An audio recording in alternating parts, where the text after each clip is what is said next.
record. All right. So. Okay. We're off and running, huh? Yep, I think we're good. Over here where I told you the peach orchard was, right in the corner was a very large tree. And it was a tree that actually belonged to the Baldwins, but in that tree, Roy and Lloyd and their generation started a tree house. And then when Lois and Anna's generation came by, they continued to build on that tree house. Then when we came along, we turned it into 3 stories, 3 levels, and it was quite a clubhouse. We used that a lot. That, and the other thing is when my mom and dad added the addition, which was another bedroom, or another 2 bedrooms, a family room, a living room, and another bathroom. I mean, the house was so big then, it was unbelievable. In fact, it was the same year that Lloyd got married, Lois got married, and Roy got married. So there was all kinds of room. You went from a garage with an outhouse to 2 bedrooms and a bathroom, right? To 2 more bedrooms and another bathroom. So now it's a 4-bedroom house, and 2 another bathroom, 3rd bedroom. My bedroom then was downstairs in the basement, and it was finished. I mean, the family room. Obviously, there's a kitchen area too. But I mean, the house now was big, and all of a sudden everybody's leaving. Anna ended up going on a mission right after that too. Anna came back from her mission up at 11th South. We'll go up there later, where they moved to. But that treehouse was another place that we spent hours and hours and hours in the building and arranging and changing and making that treehouse. Okay, well, you're gonna drive to another location? Yeah. We'll talk as we go. Yep. All right. So, where did Anna serve her mission? Alabama. Alabama. Okay. Yep. Birmingham, Alabama. And Anna is how many years older than you? 5. 5 years older than you, and Roy is 10 years older than you. Years. So Lois is somewhere in between. Yeah. Lois is 2 years older than Anna. Okay, so she's 7-ish years older than you. Okay. Yeah. And my mother had a total of 13 pregnancies, but the others were either stillborn or miscarriages. So there were 7 of you, plus it sounds like 4 foster kids through the years. Yes. Okay. Actually, probably maybe add a 5th of one of those. Anyway, this is the walk. That house was here. That was Eva Miller's. Right here was an old farmer, or an old sheep herder. His name was Roy Pack. The place was a disaster, but most of the time he was with his sheep in the hills. The only time he came in was in the winter, but he was an interesting little character. All of these houses are new. That was Kagey's, that was Moss's. They're from the old neighborhood? Yeah.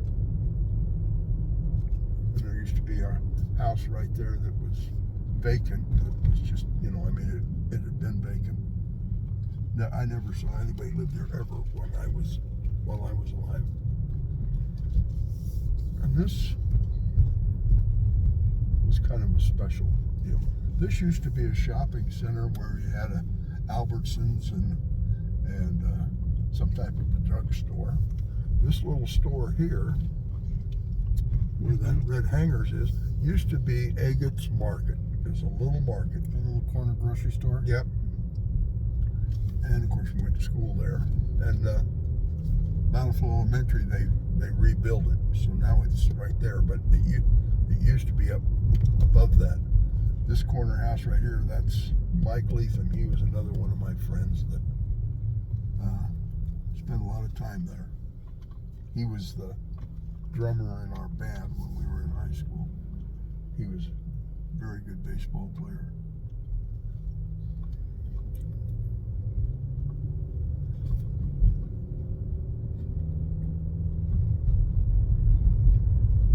So most of these homes, this is a little more historic Bountiful here.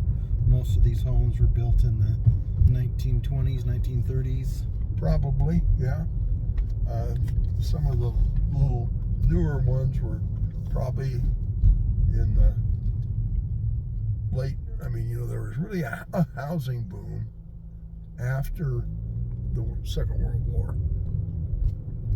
So a lot of these houses, this one right here, I think, 1950s, 1948, Yep. something like that. Okay. Yep. There and that before the war, when my parents got in, there was kind of a push going on where you bought ground and build a garage like my dad did. Or the other one was they would buy a lot and I need to catch my breath here.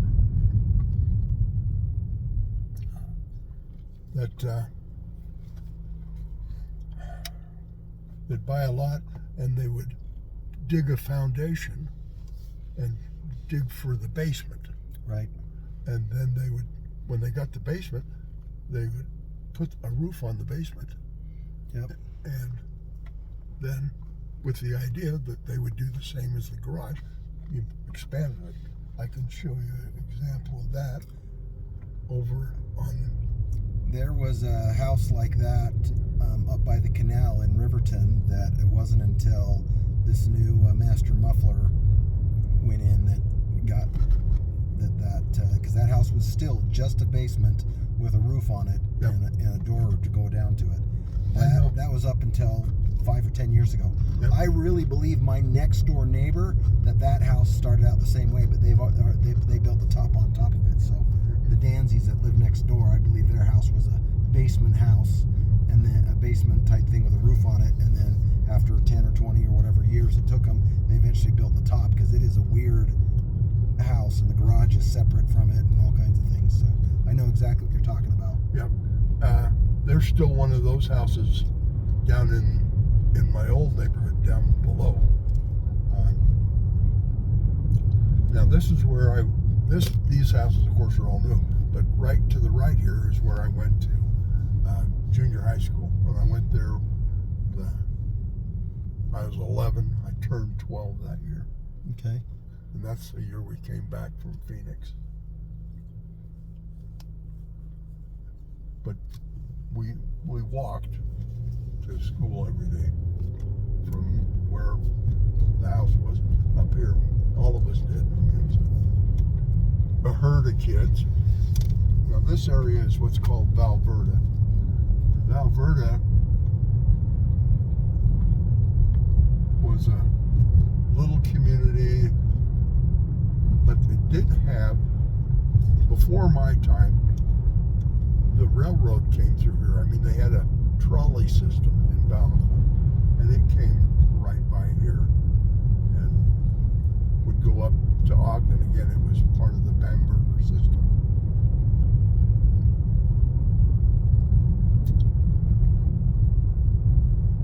Now, do you know where you are now? Yeah, are we on Orchard? Yeah. Yeah, Orchard is one of the major thoroughfares through Bountiful, right? Yep. And this, you can see what's the remainder. Right, they had this old arch. Alberta arch, yeah. And it was wrought iron over the top. I remember that as a kid going up to Granny and Graham's house. Yep, and then they've replaced that with those two, obelisk. What do you call that? I don't know what they are.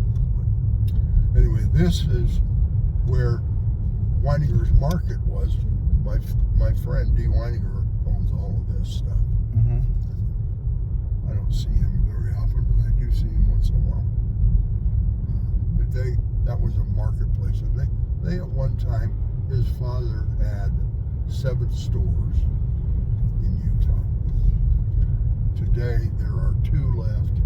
Both of them are owned by D, my friend, and his family run them, and they're up one in Ogden and one in Roy, or Sunset, I think they call it.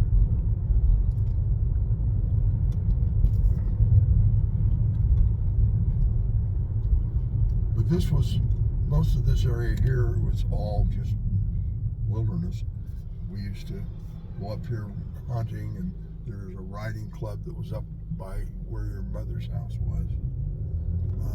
Was there a gravel pit or something up there too? Gravel pit across the way, but it's gone now. It's all full of houses. Yep. Yeah. When did they put the Bountiful Bee in? Oh, golly, before me. That was 1952, 53. Now they've redone it, I think, a few times, but it's, that used to be what we referred to as Passionate Flats. That's where you went, took your girlfriend up there and necked, looking out over the valley.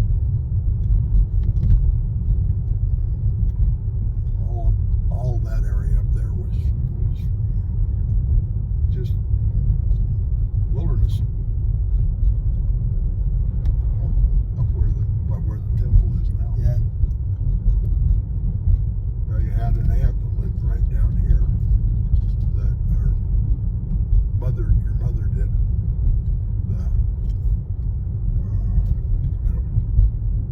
I'm trying to think of their name. Well, as far as aunts go, it must have been Granny's sisters, right? Yeah. So one lived there, one lived right up wasn't here. one of them like Avita or something like that? I'm trying to remember. One of them's last name was Dibble, and Verna one of them's last name was Ridges. Verna or Vina or something. Yeah. But that's where they lived. They were out here. Your mother's cousin, Charlene Dibble, she was my age, and she married a guy that lived on my street, where when we get over to 11th South, we're going for breakfast right now. Okay. This is kind of a little hole in the wall, but it's a very popular little hole in the wall.